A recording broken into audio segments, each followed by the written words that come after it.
let's get this party started. All right. Oh, my neck itches. Is that a problem? Does that mean I have like death or something? Am I dying? Itchy neck. 50% chance of death. So today we're going to talk about the movie Disney's Tomorrowland. I haven't made this video because I've been putting it off. I wanted everybody to see it. I didn't want to spoil anything for anybody. If you haven't seen the movie, you shouldn't watch this video yet because it's probably got spoilers in it. I don't know really what I'm going to talk about yet, but chances are going to have spoilers because it's going to be about the movie and how it relates to Disney and Disneyland and Brad Bird, and because Brad Bird is really cool. For those of you who don't know, Brad Bird is cool. The end. This movie's all about Tomorrowland, and let's talk about a little bit about Tomorrowland and what it is, because Tomorrowland is a part of Disneyland. For those of you who also didn't know that, Tomorrowland was there when the park opened in 1955. It was designed to be like the world of the future, and it was supposed to be optimistic and things like that, which is what this movie is trying to portray, is that the future should be an optimistic place. As I said in a previous video, it was supposed to be pegged for 1986 around, because that was when Halley's Comet was supposed to arrive again. Main Street is also supposed to be in a time when Halley's Comet arrived. Walt Disney would say that Tomorrowland is a heck of a thing to keep up with, because you have to keep making new things and new exciting things, because we are not in the world of tomorrow, we're in today, and the world of tomorrow is something that should just be right out of our grasp. But then you gotta keep bringing new things in, because we reach that point, and then you gotta get new stuff. Which is what I've mentioned in my previous video, that Tomorrowland doesn't really have a theme right now. It's no longer the world of tomorrow. It's kind of like this weird thing going on. More on that later. Let's continue talking about Tomorrowland, how it relates to the park and things like that, and then we'll move into the actual movie, because I want to talk about that too. So, the World's Fair in the film was correct. It did happen, 1964 World's Fair. It's a Small World did premiere there, as well as, I believe, Great Moments with Mr. Lincoln. The biggest thing that they'd been like, what are these audio animatronic things? These are so cool. They had a person. They had Abe Lincoln there who would stand up and talk. What is this? World's Fair, correct. I don't know if there are secret passages in It's a Small World that lead you to weird transportation devices. That's for a different day for me to find out. I don't know about that right now. I do know that they filmed in the ride and there were mistakes in the ride because they had things in the ride that were not there in 1964, but they tried. If they had asked me again, it would have been better. I like that they showed the ride though, and that they had it actually showing you that this is a ride from Disneyland that started here at the New York World's Fair. It's cool. They had a lot of art references in the movie to the actual place of Tomorrowland. They had, the shapes and the aesthetic feel that I felt really showed what Tomorrowland was supposed to be, as in the part of the ride. We're talking all about the place in Disneyland right now. We're not talking about the movie. For those of you who don't know, in 1965, they had jetpack demonstrations in the park, much like in the movie where they had jetpacks. Jetpacks were a real thing that they had in the park. They had these people called Rocket Man and Rocket Girl that would walk around in these kind of weird futuristic costumes. But then in the middle of the park, they had jetpacks. People would ride, not like guests couldn't, but they would have people demonstrating jetpacks. Why don't they do that anymore? I don't know. It was probably a danger thing. I feel like it was probably a dangerous thing to have people flying around in front of a bunch of people.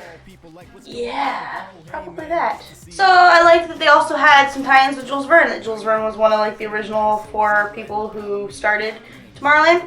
Walt Disney was really big on Jules Verne. He wanted to actually have a lot of Jules Verne inspired things in the park. It never happened though.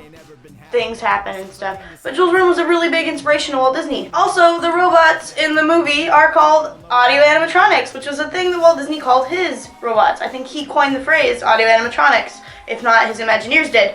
But definitely was a thing. I like to think that because, all these things happen in Tomorrowland, in It's a Small World and things like that, that Walt Disney was not only a member, he was one of the big members where he was one of the top head honchos, and he was there to make the world a better place, and he did that in the best way he knew could. There's a fire truck outside my window. Please keep driving. Thank you. It's very noisy. He tried to make the world the best that he knew he could. And Walt Disney is a really great person, so yeah. Also tie in with what he would say, he would always say, keep moving forward. I believe that they tried to throw back to that a couple times in the film. One of the main things was that they kept asking, I believe Athena asked her if she wants to keep moving forward or does she want to move backward. So, things like that tie in. So we're going to start talking about the actual place in the movie now. So don't get confused with me switching between the world in the park and the world in the movie. So let's start with this though, that the actual world in the park, Tomorrowland, is not hopeful. It's not a hopeful place. Right now, no. So now we're gonna move into the movie. I feel that the place in the movie is very hopeful. It's some place that you see and you're like, that is a place that we here can have one day, and the world would be a better place and it's gonna be great.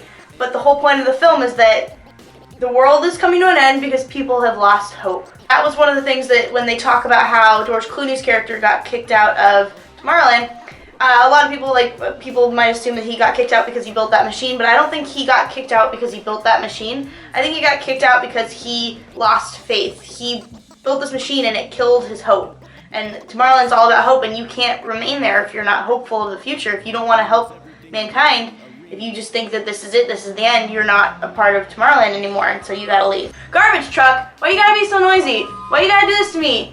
Squeaky wheels, first the fire truck and now you. What are you guys making squeaky noises for?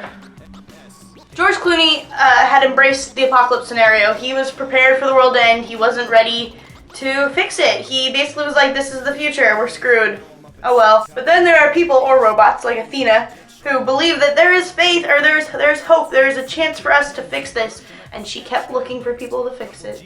But because he embraced the apocalypse scenario, he was kicked out because the city was a thriving, hopeful place. Hugh Laurie in it.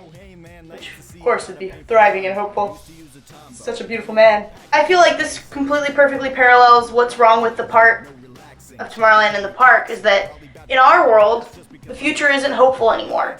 The future is not bright and sunny and happy. It's upsetting. We have the Hunger Games, we have the Maze Runner, we have all of these like post-apocalyptic or apocalyptic films coming out, or we have, Walking Dead, or, the new San Andreas. All these movies and things that are very upsetting and doesn't show that we can better ourselves or we can be better.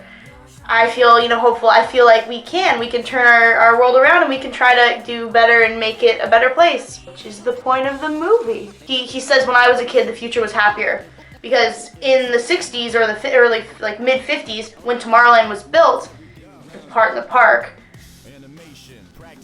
the future was great. Everyone saw the future as, medicine's coming out, we're going to have things that make life easier, we're going to have all of these great things, we're going to have, better food, we're going to have better housing, we're going to have all these things, and it's going to be mass produced so everyone can have it, and there's not going to be any more poverty, and there's not going to be any more hate or war, and it's going to be a great place to live in the future. In the media today, we see that we're going to have to fight to survive. There's not going to be enough resources, there's not going to be enough things to go around. We're either going to die starving, we're going to die because global warming, we're going to die because zombies, we're going to die because we all just decided we'd give up. What is this? This is really upsetting. No longer think about the future in a happy, bright way. And that's what this movie's addressing. Literally, this is how it is in society right now, is that we don't see a future where we survive and thrive. We are brought down to this level of we're all gonna die, we're screwed, we have to give up everything and move on and do nothing and try to fight with our teeth, like Mad Max style, which is a great movie too, but I don't want that. I'd like to live happy in Tomorrowland. So it's also not really clear why the robots are policing our side. This is on the movie topic thing.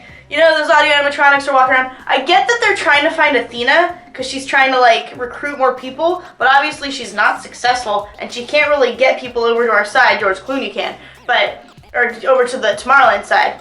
But there's a ton of these robots just walking around in our society and selling things in the shop, and just why? No, they're not there to really do anything. They should basically try to fix the world, but whatever. Why are they there? Along the lines of the people selling things, though, like I said, this is a Brad Bird film. Brad Bird also directed The Iron Giant, which is one of my favorite movies of all time, and he also directed The Incredibles and Mission Impossible Ghost Protocol. But Iron Giant, just talking for a second, in the shop scene with the two audio animatronics who are there with the main character female, they are in a shop where they sell memorabilia, and every single thing you see is basically either Star Wars or Iron Giant. I did not know there was that many Iron Giant memorabilias in the world. I want some of those. That movie is a beautiful movie. Brad Bird, good job. Good job, Brad Bird. Also has Frank and Ollie in it, for those of you who don't know, but we'll talk about that at a different time when I go over The 9 Old Men. Should be coming up soon in a later video. Also, they used like every single Star Wars noise known to mankind in this film. It was great. It's a wonderful thing now that they own Star Wars and Marvel and they can do all these great things.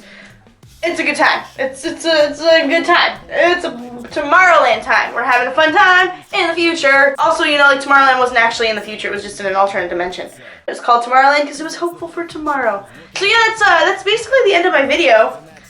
You know, save your hopeful spirit and don't crush it. Don't let it die. Don't give in to all these apocalyptic films and things. Try to be happy. Try to know that the future could be a great place, a better place, and we can do that. We can make it a better place.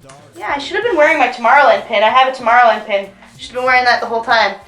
I had an opportunity and I missed it. So let's talk about later. I will be going to Disneyland. Let me look at my calendar real quick, because I have it in front of me.